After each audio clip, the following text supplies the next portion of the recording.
Generalnie globalizacja to jest taki proces, w ramach którego ludzie z różnych części świata stają się sobie bliżsi, wymieniają więcej informacji, wymieniają więcej towarów. Generalnie jest to taki proces, w ramach którego ludzie się ze sobą stykają, spotykają i mają ze sobą kontakt.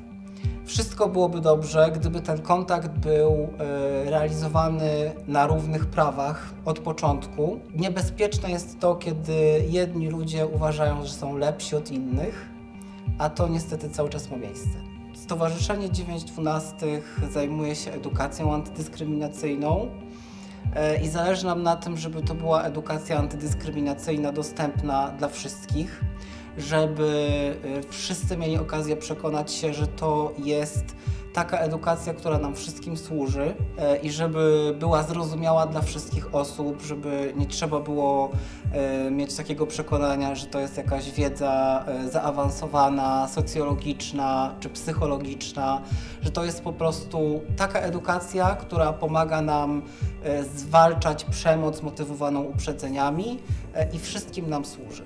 Warto pamiętać o tym, że jedna sprawa to jest powstawanie stereotypów i uprzedzeń, a druga sprawa to jest przekazywanie stereotypów i uprzedzeń i uczenie stereotypów i uprzedzeń. Powstawanie stereotypu to jest mechanizm naturalny, który jest związany z tym, jak działa ludzki mózg. To jest taki mechanizm, który jest też odpowiedzialny za to, że kiedy widzimy różnego rodzaju drzwi niepodobne do siebie, to generalnie wiemy, co z nimi zrobić, jak je otworzyć.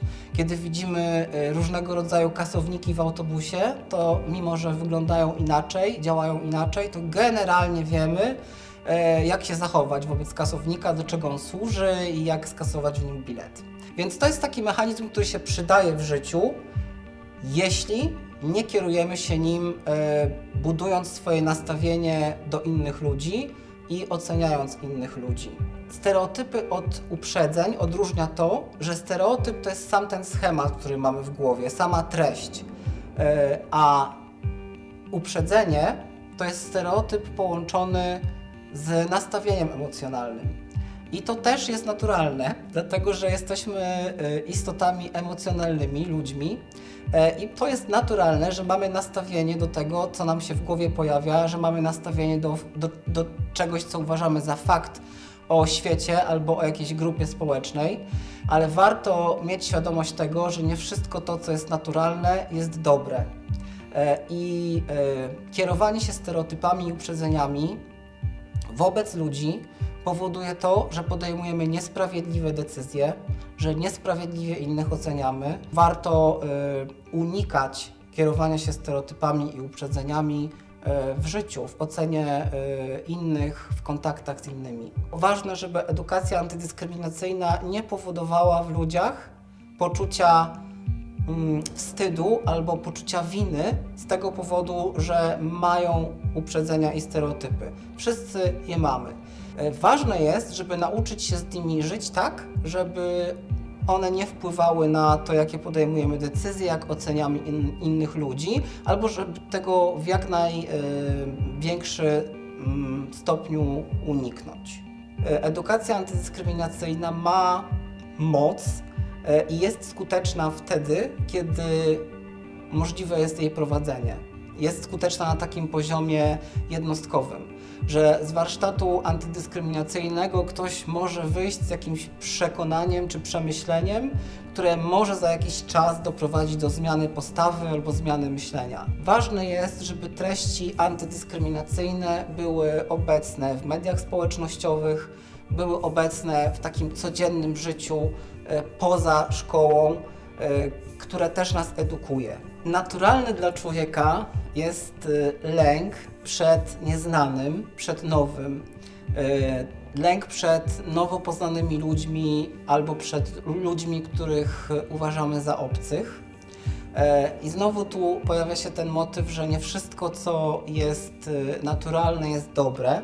Lęk przed migracją, migrantami, migrantkami, uchodźcami, uchodźczyniami możemy oswajać przede wszystkim przez codzienny kontakt z ludźmi, ale też sam ten kontakt raczej nie zrobi całej pracy, dlatego że kiedy kontaktujemy się z ludźmi, to zaczynają działać stereotypy i uprzedzenia i czasami jest tak, że różne zachowania po prostu utwierdzają nas w takim błędnym przekonaniu, że stereotyp jest prawdziwy, a stereotyp jest zawsze nieprawdziwy, dlatego że jest takim założeniem, że wszystkie osoby, które należą do jakiejś grupy albo mają jakąś wspólną tożsamość, mają też jakieś wspólne cechy.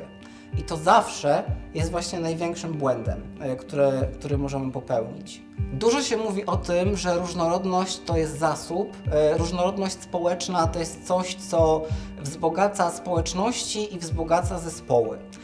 I kiedy prowadzimy zajęcia w firmach, które polegają na tym, żeby oswajać różnorodność, żeby tworzyć miejsca pracy czy miejsca współpracy zapraszające osoby z różnymi tożsamościami do tego, żeby je manifestowały, żeby obchodziły swoje święta, żeby mówiły o swoich tożsamościach, no to często pojawia się ten motyw mówienia o tym, że różnorodność to zasób. Ważne jest też to, żeby pamiętać, że różnorodność to wyzwanie, bo różnorodność społeczna to jest coś, co nas naraża z jednej strony z nowo poznanymi ludźmi, którzy się różnią od nas, ale też naraża nas na kontakt z naszymi własnymi stereotypami i uprzedzeniami.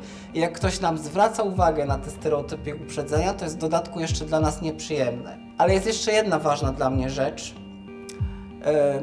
która brzmi tak. Migracja i różnorodność społeczna to fakt. Czy ubogaca, czy jest wyzwaniem? Po prostu jest. Musimy się nauczyć z tym żyć i tyle. Na pewno jest tak, że zmiany klimatu, katastrofa klimatyczna, która nam zagraża i która się wydarza, jest jednym z powodów, dla których ludzie opuszczają swoje miejsce zamieszkania, swoje kraje i przenoszą się do innych krajów. Ten czynnik jako przyczyna migracji będzie tylko przybierać na sile. Jest to też jeden z powodów, dla których po prostu nie możemy zamykać się na temat migracji, nie możemy zamykać się na migrantki i migrantów, bo przegrzewanie się ziemi, zmniejszenie udziału terenów, na których można uprawiać roślinność, rośliny, które mogą być pożywieniem, jest po prostu obiektywną przesłanką, co do której są potwierdzenia po prostu, nawet nie trzeba prowadzić badań naukowych, wystarczy zmierzyć temperaturę. Też faktem jest to, że my jako osoby z Europy mamy historyczną odpowiedzialność za rozpoczęcie tych procesów, które skutkują teraz katastrofą klimatyczną. W związku z tym wydaje mi się, że to jest po prostu element naszej odpowiedzialności, żeby na poważnie zająć się migracją, nie tylko i osobami, które migrują, nie tylko na zasadzie, żeby się jak najskuteczniej przed nimi obronić, żeby tu nie dotarły i żeby nie mogły się osiedlić, tylko po prostu zająć się tym z rozumem.